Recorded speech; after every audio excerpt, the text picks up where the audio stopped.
This ring isn't real, the maid's daughter whispered in perfect German, saving the billionaire from a huge scam. The party was meant to be flawless. White orchids, silver trays, and a diamond ring that glittered like a captured star. "Isn't it magnificent in the morning light?" she asked, her laughter echoing in the marble hall. He smiled, but deep down, something in him stirred. From the corner, a child's voice whispered, in flawless German, "This ring isn't real." The air froze. No one reacted, except Arthur Pendleton. And yet, in that single breath, everything began to unravel. How could a 10-year-old see what a billionaire could not? How could a whisper threaten to collapse a life built on power, wealth, and trust? What started as a celebration of love ended as the unmasking of a perfect lie. This is the story of how a billionaire nearly lost everything, and how an unexpected voice saved him from the most dangerous illusion of all. Just before we dive in, let us know in the comments where you're watching from today. We love seeing how far these stories reach. And make sure you're subscribed so you don't miss tomorrow's special video. Now let's jump back in. Enjoy the story. What if a child's quiet whisper could shatter a perfectly crafted lie? This is a story about a man who had everything but could see nothing, and a little girl who had nothing but could see everything. It is a story of truth, found in the most unexpected of places. The morning sun of Friday, October 3rd, spilled into the grand foyer of the Pendleton estate, but it brought no warmth. For Arthur Pendleton, the light only served to illuminate the dust motes dancing in the air, each one a tiny ghost in a house that had been silent for too long. At 65, he was a man carved from success and sorrow. His name was etched onto university libraries and the frosted glass doors of skyscrapers in downtown Chicago.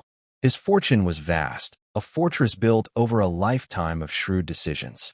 But inside that fortress, Arthur was just a man, haunted by the memory of a laugh that no longer echoed in the long, marble hallways. His wife, Eleanor, had been gone for 5 years. Cancer had stolen her slowly, piece by piece, leaving him with a silence that was louder than any storm. Since her passing, he had walked through his days like a stranger in his own life. The boardrooms felt hollow. The accolades were meaningless. He had everything a man could want, yet he had nothing that mattered. Until Isabella. Isabella Rossi had walked into his life 6 months ago at a charity gala. She was a vision of life and color in his monochrome world.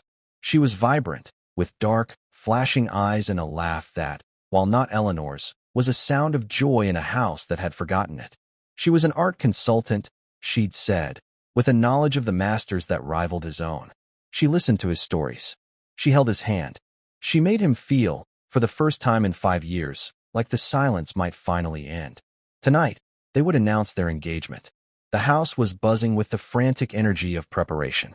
Florists arranged cascades of white orchids. Caterers polished silver until it gleamed.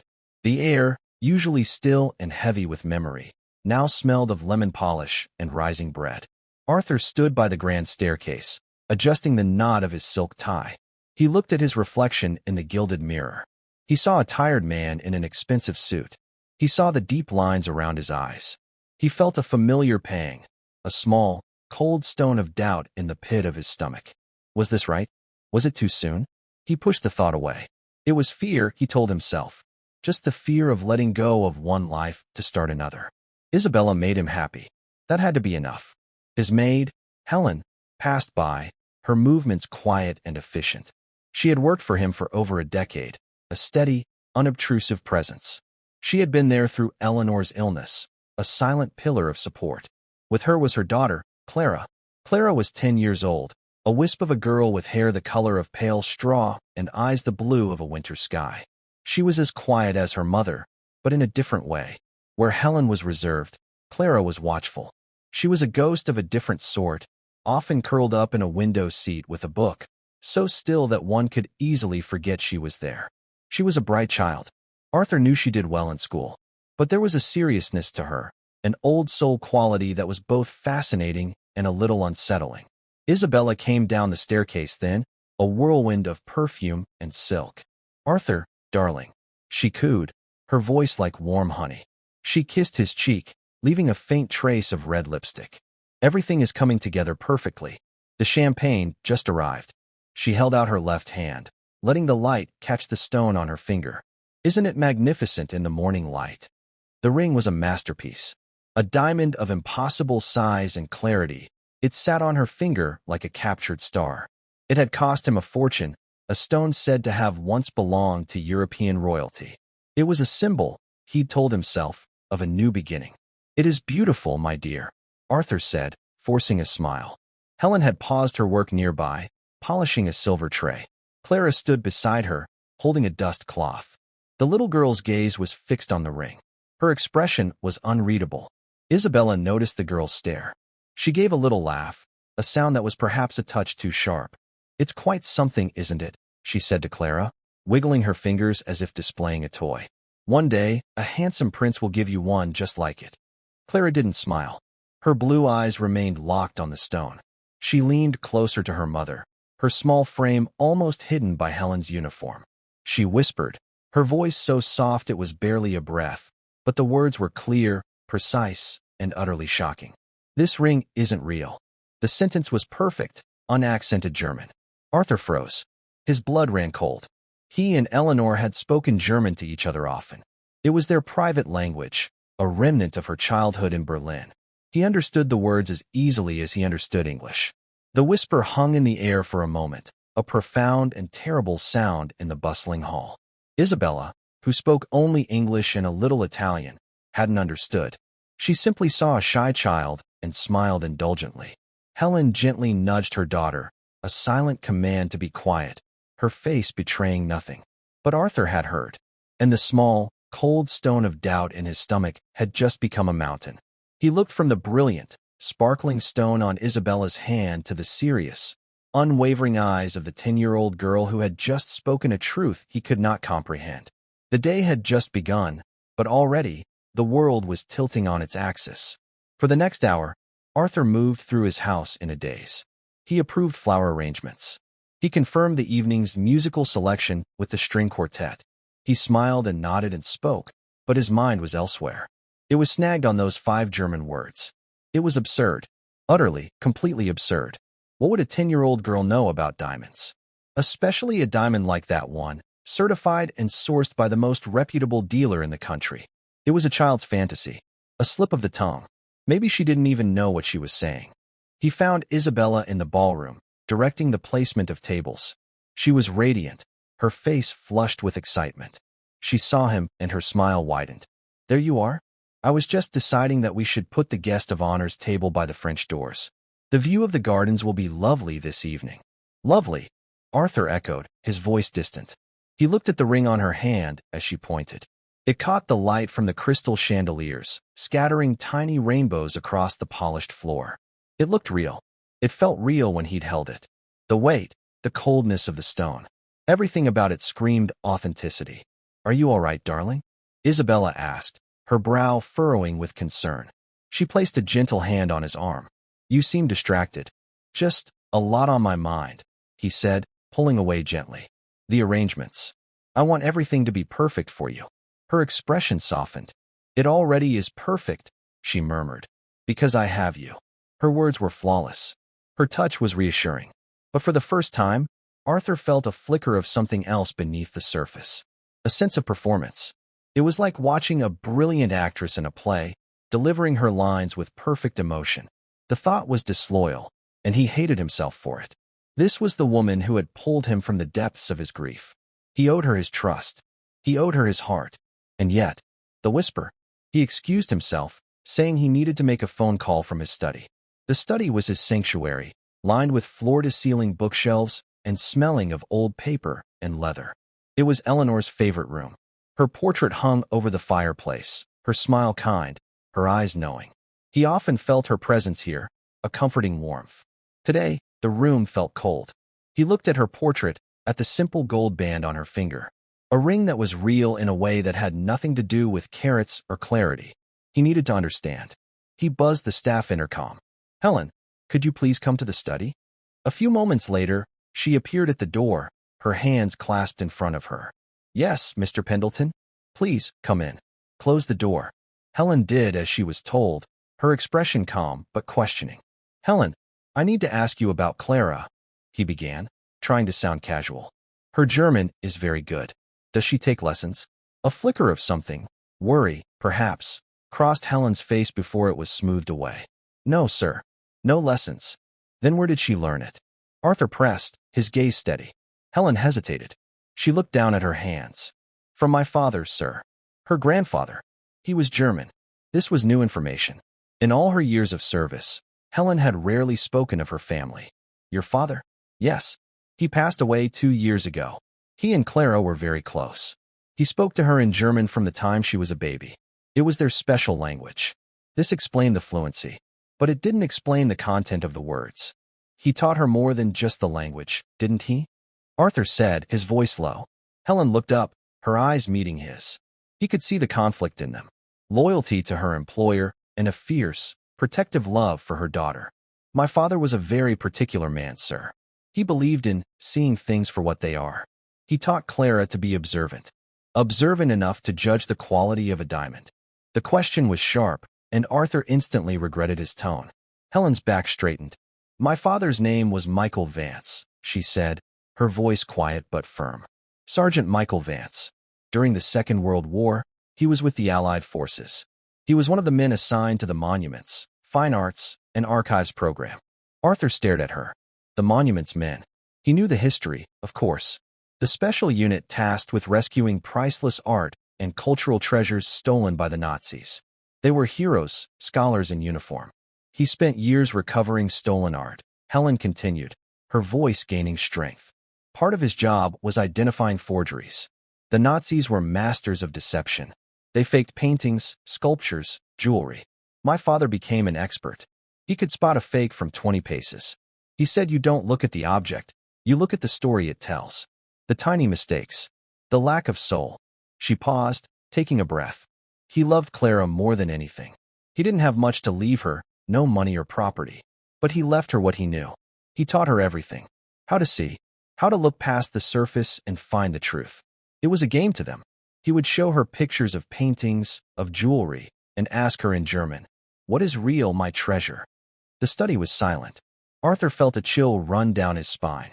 This was not a child's fantasy. This was a legacy, a skill passed down from a war hero to his grandchild. A man whose life's work was distinguishing the real from the fake. He looked back at the portrait of his wife. Eleanor's eyes seemed to hold a deep sadness. He had been so lost in his own loneliness, so desperate to fill the void she had left. Had he been blind? Had he chosen to see only what he wanted to see? Thank you, Helen, he said, his voice hoarse. That's all. She nodded once and left, closing the door softly behind her. Arthur was alone again, but the room felt different. It was no longer just his grief that filled the space. It was a terrible, growing certainty. The little girl with the straw-colored hair had not been whispering a fantasy. She had been stating a fact. The seed of doubt, once planted, grew with astonishing speed. Arthur's mind, trained for decades to analyze business deals and spot weaknesses in contracts, was now turned inward, examining the past 6 months with a brutal, unforgiving clarity. He thought about his first few meetings with Isabella. She had been introduced to him by a mutual acquaintance who, now that he thought about it, he barely knew. She had been incredibly knowledgeable about his very specific, very niche collection of 18th-century maritime art. She had praised his taste, his eye for detail. Had her knowledge been genuine, or had it been meticulously researched? He remembered a conversation about her family. She'd spoken of a tragic past. Parents lost young, a modest inheritance spent on a good education. It was a sad story, one that had made him feel protective of her. But it was also a story with no verifiable details. No names, no places. Just a vague, romantic tragedy. Then there were the finances. She had never asked him for money directly. She was too clever for that. But there had been suggestions. An investment opportunity in a new gallery that sounded promising. A rare painting she knew was coming up for a private sale. He had made the investment, bought the painting. He had wanted to please her, to provide for her. He had transferred a significant sum of money to an account she controlled. He had done it out of love, he'd told himself. But looking back, it felt less like a gift and more like a transaction. The ring was the centerpiece of it all, the ultimate symbol. He had wanted the best for her. He'd contacted his family's longtime jeweler, a man named Samuel Finch whose father had made his own wedding band for Eleanor.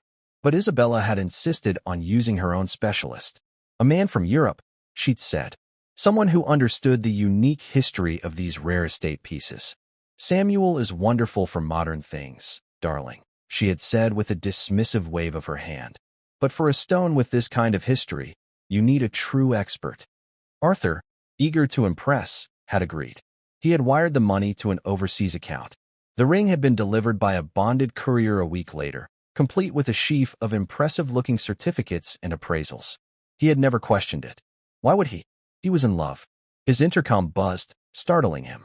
It was the head of his household staff. Mr. Pendleton, forgive me for disturbing you. Mr. Finch is on the line. He says it's his annual call to review the insurance policies on your late wife's jewelry collection. Shall I put him through? It was a sign. It had to be. Samuel always called around this time of year. A routine call that today felt like a lifeline. Yes, put him through, Robert. Thank you. A moment later, a familiar, steady voice came through the speaker. Arthur? Sam Finch here. Hope I'm not catching you at a bad time. Sam. No, not at all. It's good to hear your voice, Arthur said, the words coming out with more relief than he intended. Just doing my yearly due diligence, Sam said.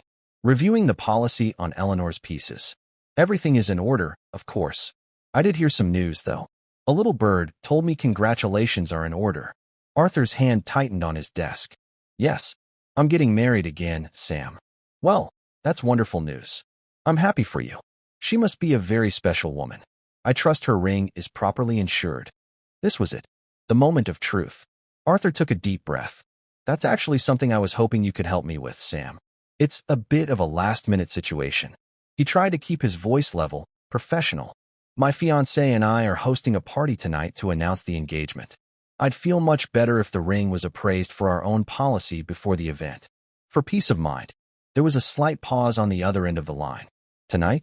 Arthur, that's short notice. My schedule is packed. I know, and I apologize, Arthur said, his desperation rising. But it would be a great favor to me. Name your price, Sam. I'll have a car waiting for you. It's a significant piece. It needs the best eye. It needs your eye.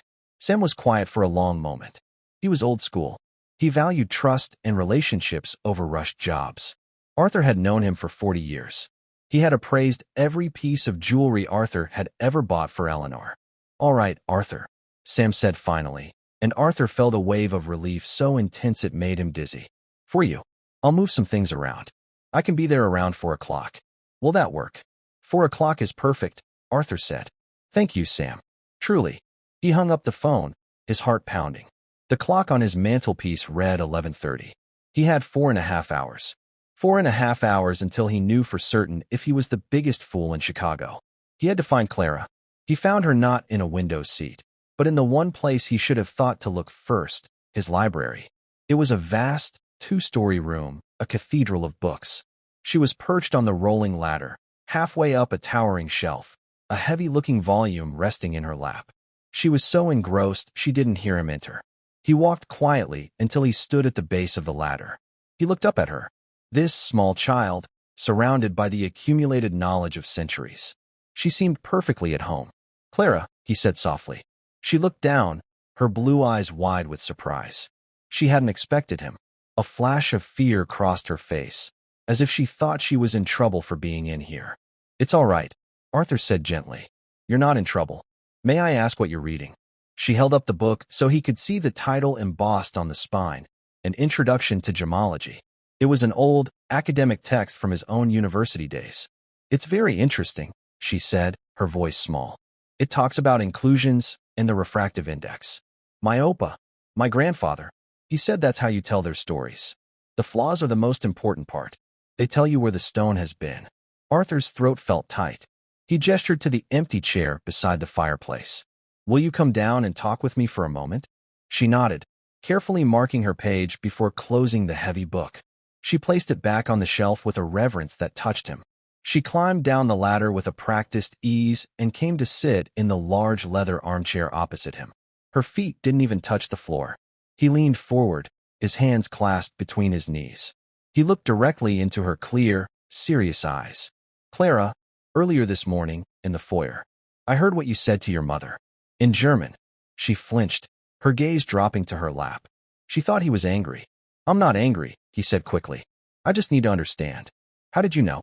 She was silent for a long time, her small hands twisting in her lap. He waited patiently. He knew this was important. He knew he had to let her speak in her own time.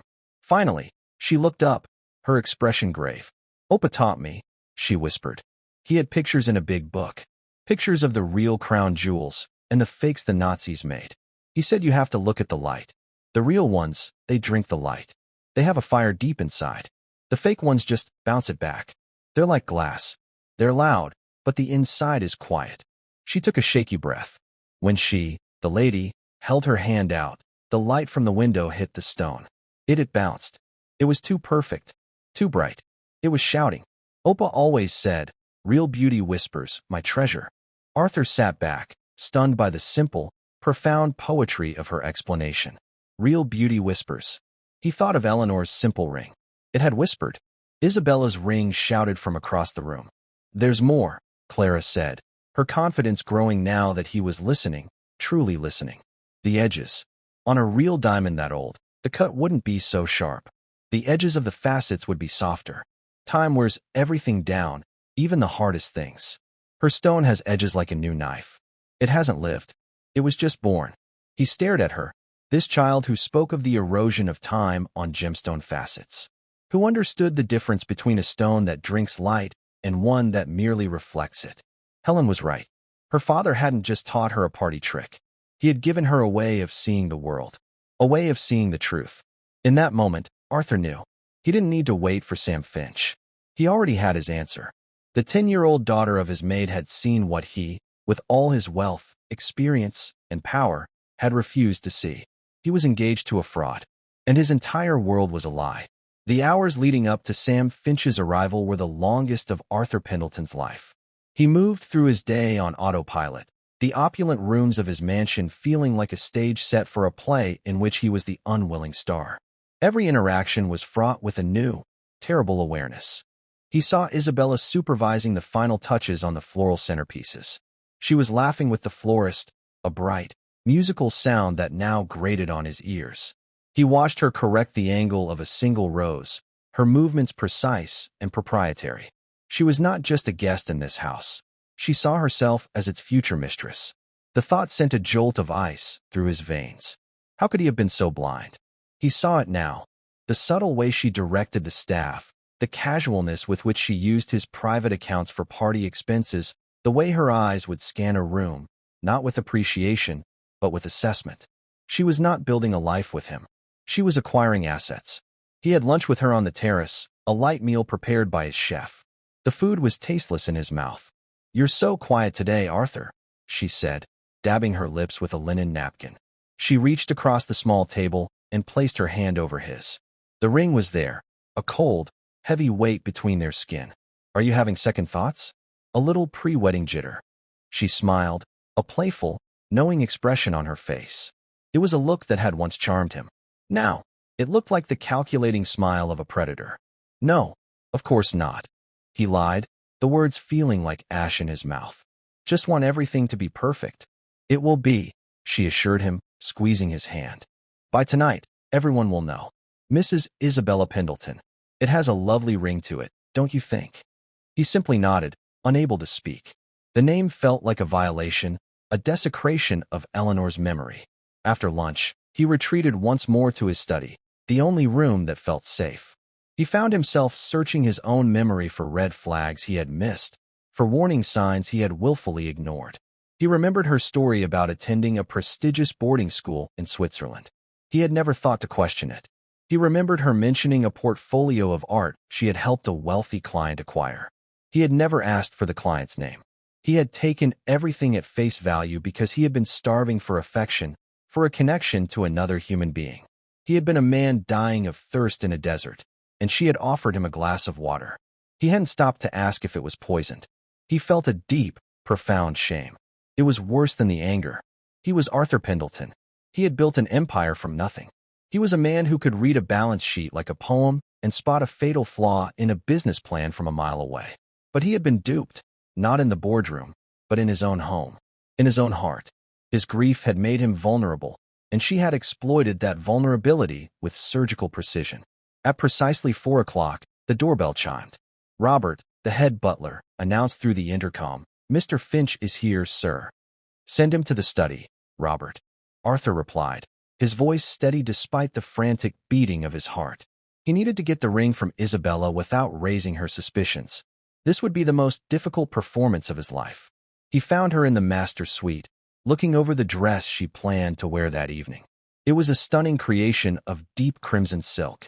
"Isabella, my dear," he said, forcing a warmth he did not feel into his tone. She turned, her face lighting up. "Arthur, what do you think? Will I be the talk of the town?" "You always are," he said smoothly. He walked over to her and took her hand. "I had an idea. Something a bit sentimental." He paused, as if gathering his thoughts. "My jeweler, Sam Finch, is here. He's an old family friend. He's reviewing the insurance on some of Eleanor's pieces.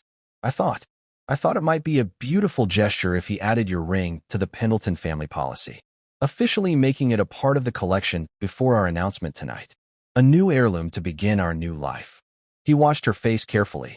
For a fraction of a second, he saw it. A flicker of pure, unadulterated panic in her eyes. It was gone as quickly as it came, replaced by a radiant smile. But he had seen it. "Oh, Arthur, how thoughtful," she said, her voice a little too bright. "But is that really necessary right now? The man is here for your late wife's things. It feels awkward, and we have guests arriving in just a few hours. Can it wait?" Her resistance was the final nail in the coffin of his doubt.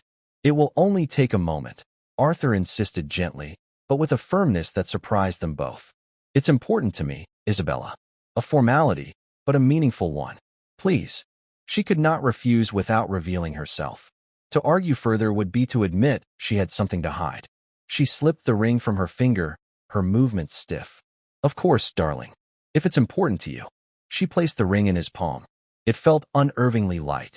He closed his fingers around it. "I'll be back in a few minutes," he said, turning to leave. "Arthur," she called after him. Her voice was sharp. "Don't be long." He walked out of the room, the ring clutched in his hand, his heart a cold, hard knot in his chest. Samuel Finch was standing by the fireplace in the study, a man in his late 60s with kind eyes behind wire-rimmed spectacles and the steady hands of a surgeon. He had been a rock for Arthur after Eleanor's death, handling the difficult task of sorting through her jewelry with immense compassion. "Sam," Arthur said, closing the study doors behind him. "Thank you for coming." "Of course, Arthur. So this is the piece?" Sam asked, his professional curiosity piqued. Arthur opened his hand and placed the ring on the polished mahogany of his desk.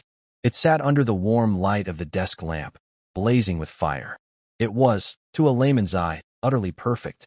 Sam picked it up. He didn't reach for his loop immediately. Instead, he did something Arthur found strange. He closed his eyes and simply held it, feeling its weight and temperature in his palm. He turned it over and over with his thumb. "The setting is new," Sam murmured, his eyes still closed. "Excellent craftsmanship. Platinum. Very fine work." Then he opened his eyes and brought the ring closer. He squinted. A small frown touched his lips. He finally reached into his waistcoat pocket and pulled out his jeweler's loupe, a small, powerful magnifying glass. He fitted it to his eye and bent over the ring, his focus absolute. The silence in the room stretched for what felt like an eternity. The only sound was the ticking of the grandfather clock in the corner, each tick a hammer blow against Arthur's nerves. He stood perfectly still, barely breathing, as he watched his friend examine the symbol of his future. Sam spent a long time looking. He turned the ring, studying the facets, the girdle, the culet. He held it up to the light, then angled it away. Finally, he put the loop down on the desk with a soft click. He looked up at Arthur, and the expression on his face was one of deep, professional sorrow. He didn't need to say a word. Arthur already knew. "It's moissanite, isn't it?" Arthur asked, his voice a dead, emotionless thing. Sam nodded slowly. "A spectacular one. One of the best fakes I have ever seen in my 45 years in this business. The cut is designed to mimic an old mine cut, but it's too precise. Too perfect." Clara's observation about the edges was spot on. And the fire. A diamond has a balance of brilliance and fire. Moissanite has more fire. It's that excessive rainbow effect. It tries too hard. He picked up the stone again. "The average person, Even a wealthy collector would be fooled. The certificates were likely for a real stone that was switched out. It's a classic, high-level con, Arthur. I am so sorry. The words were calm, clinical, but they landed like punches. Arthur felt the air leave his lungs. He sank into his desk chair, the strength gone from his legs. He looked at the ring, this glittering, beautiful lie. It had cost him millions. But the money was nothing. The real cost was his hope. The real cost was the shattering of the belief that he could find happiness again. What is it worth, Sam? He asked quietly. The setting is worth a few $1,000s, the jeweler replied gently. The stone itself? A few hundred. Maybe. A few $100s. He had traded his heart for a few $100s. The anger came then, hot and pure. Not just at Isabella, but at himself. At his weakness. His foolish, desperate loneliness. He had almost handed over his life, his legacy, and his name to a woman for a piece of beautifully cut silicon carbide. He stood up, his resolve hardening into steel. The play was over. It was time to bring down the curtain. Thank you, Sam, he said, his voice now firm, clear, and cold. Would you mind waiting here for a few minutes? I have one final piece of business to attend to. Arthur left Sam in the study and walked through the grand hallway, his footsteps echoing on the marble floor. The house was alive with the final, frantic preparations for a party that would never happen. Staff members bustled past, their faces a mixture of stress and anticipation. They smiled respectfully at him. He nodded back, his face an impassive mask. Inside, he felt a cold, calm fury he hadn't experienced since a hostile takeover attempt on his company decades ago. It was a familiar, empowering feeling. The grief and vulnerability had been washed away, replaced by the steely resolve that had built his empire. He found Isabella in the grand ballroom, a glass of champagne already in her hand. She was talking to the leader of the string quartet, gesturing elegantly as she described the tempo she wanted for their entrance. She was playing the part of the lady of the manor to perfection. When she saw Arthur approaching, her face broke into a dazzling smile. There you are, darling. I was getting worried. Is everything all right with your jeweler? She asked, her voice light and musical. Everything is perfect, Arthur said, his voice dangerously quiet. He took the champagne flute from her hand and placed it on a nearby table. He then turned to the musician. Thank you, Mr. Dubois. Your services will not be required this evening. My assistant will see to it that you are paid in full for your time. You and your quartet may leave. The musician blinked, confused. Sir? But the guests. There will be no guests, Arthur said, his eyes locked on Isabella. Her smile had faltered, a flicker of uncertainty replacing its brilliance. Arthur, what on earth are you talking about? She demanded, forcing a laugh. Is this some kind of joke? A surprise? Oh, it's a surprise, all right, Arthur said. He took her by the elbow, his grip surprisingly strong. It was not a lover's touch. It was the grip of an arresting officer. Walk with me. He led her from the ballroom, past the stunned staff and bewildered musicians. Her confusion was rapidly turning to anger. Let go of me, Arthur. You're hurting my arm. What has gotten into you? He didn't answer until they were back in the cavernous foyer, standing on the very spot where, only hours before, a little girl's whisper had shattered his world. The afternoon sun slanted through the tall windows, illuminating the dust motes in the air. He released her arm and turned to face her. He reached into his pocket and pulled out the ring. He held it out on the palm of his hand. Your ring, he said, his voice flat. She looked at it, then back at him, her brow furrowed in a caricature of loving concern. Darling, I don't understand. Did your friend not approve? Is it not grand enough? We can get another. A bigger one, if you like. It was the final, desperate gambit of a cornered liar. The sheer audacity of it was almost impressive. He approved of it a great deal, Arthur said, a humorless smile touching his lips. He called it one of the finest fakes he has ever seen. A truly spectacular piece of moissanite. Worth, perhaps, a few $100s. The color drained from Isabella's face. For the first time since he had known her, the mask slipped completely. He saw the real woman beneath. She was not sophisticated or charming. She was hard, cold, and terrified. That's absurd, she stammered, her voice losing its melodic quality, becoming thin and reedy. Your man is a fool. An old relic who wouldn't know a quality stone if it was right in front of him. This ring is certified. It has papers. The papers. I'm sure, are for a different stone entirely. Arthur continued, his voice relentless. A classic bait and switch. A con you have likely perfected over many years and many foolish, lonely old men. But you made a mistake here. You underestimated my household. Her eyes darted around the foyer, as if seeking an escape route. I don't know what you're talking about. You're being cruel. You're breaking my heart.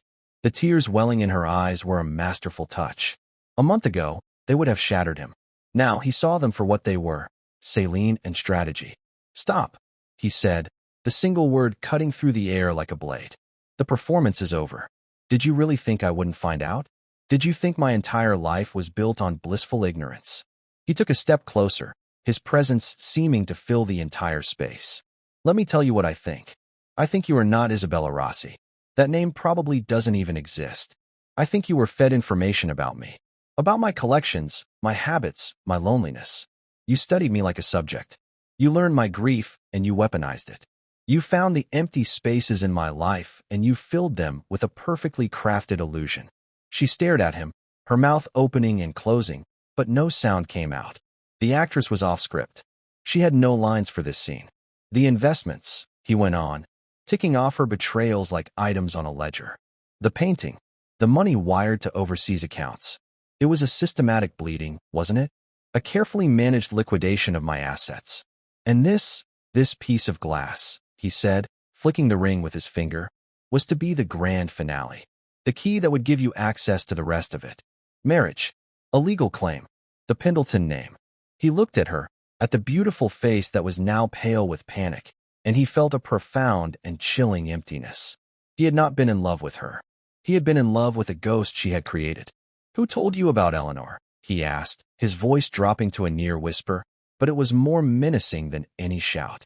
Who told you she loved maritime art? Who told you she spoke German? At the mention of the language, a flicker of genuine confusion crossed her face. German? What does German have to do with anything? And in that moment, he understood. She had no idea. She had no idea that her downfall had come not from a high-tech security system or a private investigator, but from the quiet, observant eyes of a 10-year-old girl. The irony was almost too much to bear. This master manipulator, this weaver of intricate lies, had been undone by a child's simple, honest truth.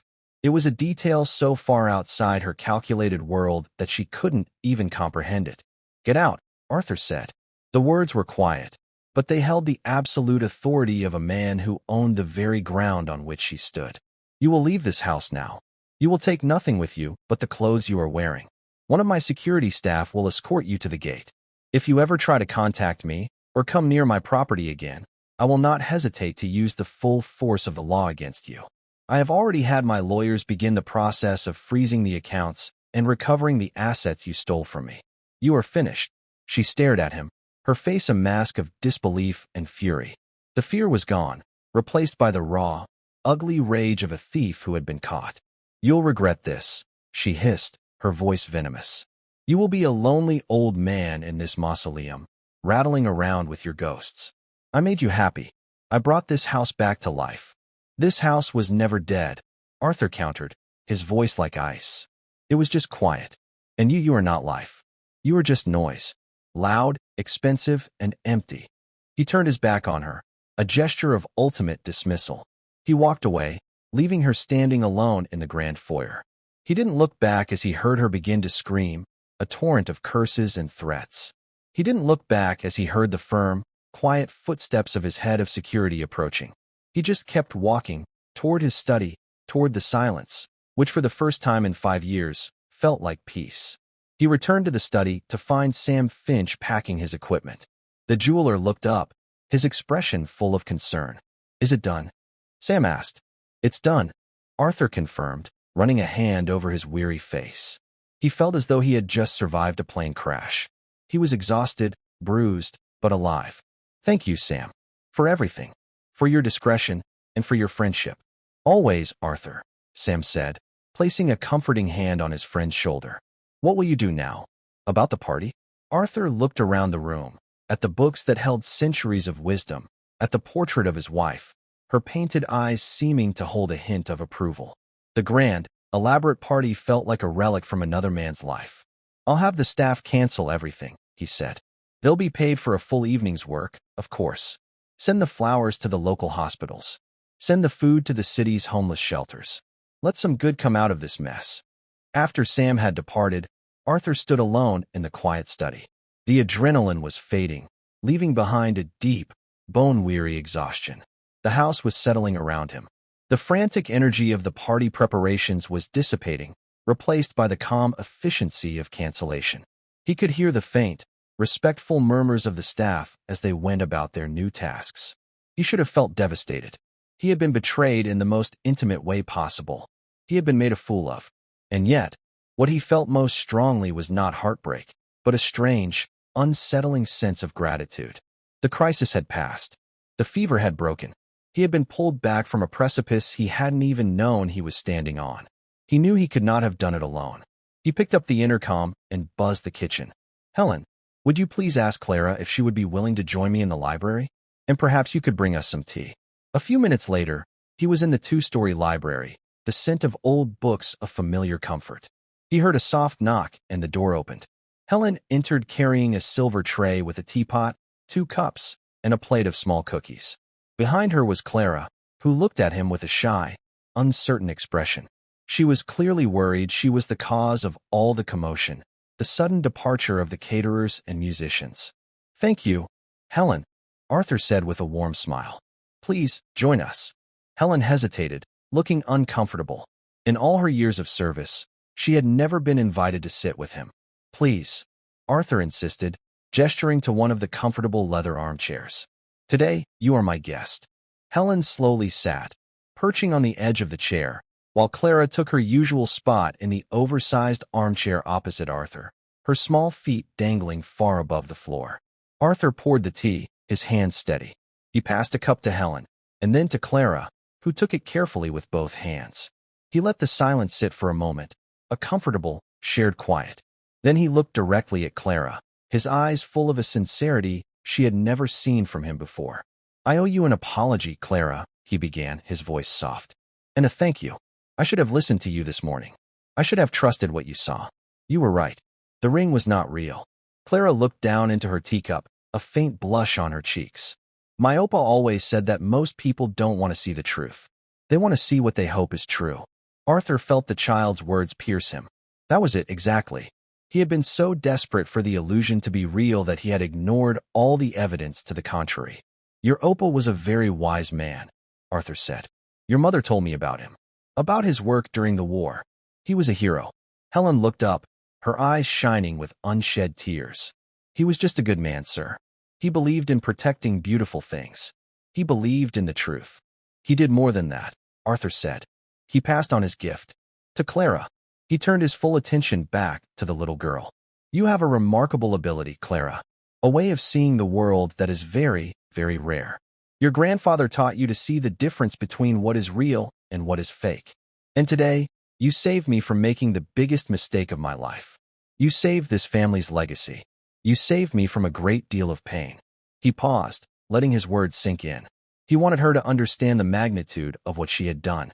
She hadn't just pointed out a fake ring. She had rescued a man from the ruins of his own loneliness. I can never repay you for that, he continued, his voice thick with emotion. But I would like to try. He looked from Clara to Helen, his gaze encompassing them both. I would like to make a proposal. I want to ensure Clara has every opportunity to develop her gift. The best schools, the best tutors, whatever she needs to pursue her interests, whether they be in art or history or gemology. I want to establish a trust for her education, one that will see her through university and beyond. Helen stared at him, speechless. Tears were now streaming freely down her face. She put a hand to her mouth, unable to comprehend the scale of his offer. And Helen, Arthur said, turning to her, I would like you to consider a new role in this household. Not as my maid, but as the estate manager. To run this house as you see fit, with a salary that reflects that responsibility. I need people I can trust. And today, I have learned that there is no one I can trust more than the two of you. Helen was overcome, her hand fluttering to her heart as she tried to compose herself. The offer was beyond anything she could have ever dreamed of. It wasn't just a job. It was a gesture of profound respect and trust that erased the invisible lines of servitude that had defined her life within these walls. But Arthur's gaze had already shifted, settling again on the small, still figure in the armchair. He leaned forward, creating a small, intimate space between just the two of them in the vast library. "Clara," he said, his voice gentle, conspiratorial. "Your mother and I will handle the business of running the house. But I have a more important job for you, if you'll accept it." Clara looked up, her blue eyes wide and questioning, the teacup held tightly in her small hands. "I need a partner," Arthur continued, a small, genuine smile forming on his face. "This old house is filled with beautiful things. Paintings, sculptures, books, and jewelry. For 5 years, I haven't truly looked at any of it. I've been walking past it all blind. I need someone to help me see it again, to tell me its story, to help me find the flaws, because as you taught me today, the flaws are the most important part." He gestured to the towering shelves of books that surrounded them. "This library is full of stories. But your grandfather gave you a special kind of literacy. You don't just read words, you read objects. You read the truth in things. I want you to help me sort the real from the fake, not just in gemstones, but in everything. I want you to be my official curator of truth." He said the title with a playful solemnity that made Clara's lips twitch into a small, shy smile. For the first time all day, the heavy seriousness in her eyes lifted, replaced by a spark of childish excitement. A curator. It sounded important. It sounded like something her Opa would have been proud of. "It will involve a lot of reading," Arthur warned, his smile widening. "And trips to museums. And perhaps arguing with stuffy old art historians. It's a very demanding position. But I think you're the only person qualified for the job." Clara looked from Arthur's earnest face to her mother's tearful, beaming one. Her entire world had been turned on its axis in the course of a single day. This morning, she was an invisible child, hiding in corners with her books. Now, this powerful, wealthy man was not just offering her a future. He was asking for her help. He was valuing her for the one thing that had always made her feel different, for the strange and wonderful legacy her grandfather had left her. She finally found her voice, a small but steady whisper that held the weight of a promise. "I would like that, Mr. Pendleton." "Please," he said, his voice soft. "Call me Arthur." He stood up and walked to a glass display case in the corner of the library. From it, he took a small, leather-bound book and an old-fashioned magnifying glass with a handle of worn silver. He brought them back and knelt in front of Clara's chair, placing them in her lap. "This was my father's," he said, tapping the magnifying glass. "And this is a catalog of my family's oldest collection. It's full of photographs. Some are real, some are very clever copies my grandfather used to train his own eye. It's where we'll start." Clara picked up the heavy magnifying glass. It felt cool and solid in her hand. It felt like a tool, a key. She looked through it at the book, the printed words jumping into sharp, clear focus. Then she looked up at Arthur, and for the first time, she gave him a full, radiant smile. It was a smile that drank the light, a smile without a single flaw, a smile that was, in every conceivable way, absolutely real. And in the quiet, peaceful library, surrounded by stories of the past, their new story had just begun. 6 months later, the Pendleton estate was quiet again, but it was a different kind of silence. It was not the heavy, grief-stricken silence of before, but a peaceful, contemplative one. The grand rooms, once monuments to a lonely past, were now filled with the soft sounds of life. The rustle of pages turning in the library, the murmur of a Latin lesson in the morning room, and, occasionally, the bright, clear sound of a child's laughter. The name Isabella Rossi, after a quiet investigation, was discovered to be one of many aliases used by a professional con artist. Faced with Arthur's team of relentless lawyers, she had quietly surrendered a significant portion of the stolen funds in exchange for avoiding a public prosecution that would have exposed her entire network. For Arthur, it was enough. The money was never the point. His days were now structured around a new, joyful purpose. He and Clara, his official curator of truth, had embarked on a grand project to recatalog every piece of art and jewelry in the Pendleton collection. Their afternoons were spent in the library, poring over auction records and historical texts. Arthur would watch, mesmerized, as Clara would hold a centuries-old necklace up to the light, her brow furrowed in concentration. "This one is sad, Arthur," she might say, pointing with a small finger. "See how the clasp was repaired? The soldering is newer. Someone loved it so much they couldn't bear to lose it, even when it broke." She taught him to read the stories he had only owned, to see the history he had only collected. Helen, now the firm but fair manager of the entire estate, moved with a newfound confidence. She managed budgets and staff with the same quiet efficiency she had once polished silver, ensuring the grand house ran not just smoothly, but happily. The dynamic had shifted entirely. They were no longer just employer and employees, but a peculiar and wonderful kind of family, forged in the crucible of a near disaster. On a warm spring afternoon, Arthur was not in a boardroom or at a gala. He was in the sun-drenched gallery on the second floor, watching as Clara stood before a newly acquired painting, a 17th-century landscape. "Well," Arthur asked, a playful twinkle in his eye. "What's the verdict, curator?" Clara tilted her head, her blonde hair catching the light. She studied the painting for a long moment, her gaze sharp and discerning. "The light on the water is real," she said finally. "It feels cold, like a real morning. But the signature—" She leaned closer, her nose almost touching the canvas. "The signature is shouting." Arthur smiled, a genuine, unforced smile that reached his eyes. He had been saved by this little girl, not just from a scam, but from himself. She had reminded him that the most valuable things in life are not the ones that glitter and shout for attention. They are the ones that are quiet, honest, and true. The real wealth, he now understood, was not in his bank accounts or on his walls. It was here, in the sunshine of his home, in the sharp eyes of a brilliant child, in the quiet wisdom of knowing, finally, what was real. And that's where we'll end the story for now. Whenever I share one of these, I hope it gives you a chance to step out of the everyday and just drift for a bit. I'd love to know what you were doing while listening. Maybe relaxing after work, on a late-night drive, or just winding down. Drop a line in the comments. I really do read them all. And if you want to make sure we cross paths again, hitting like and subscribing makes a huge difference. We are always trying to improve our stories, so feel free to also drop your feedback in the comment section below. Thanks for spending this time with me.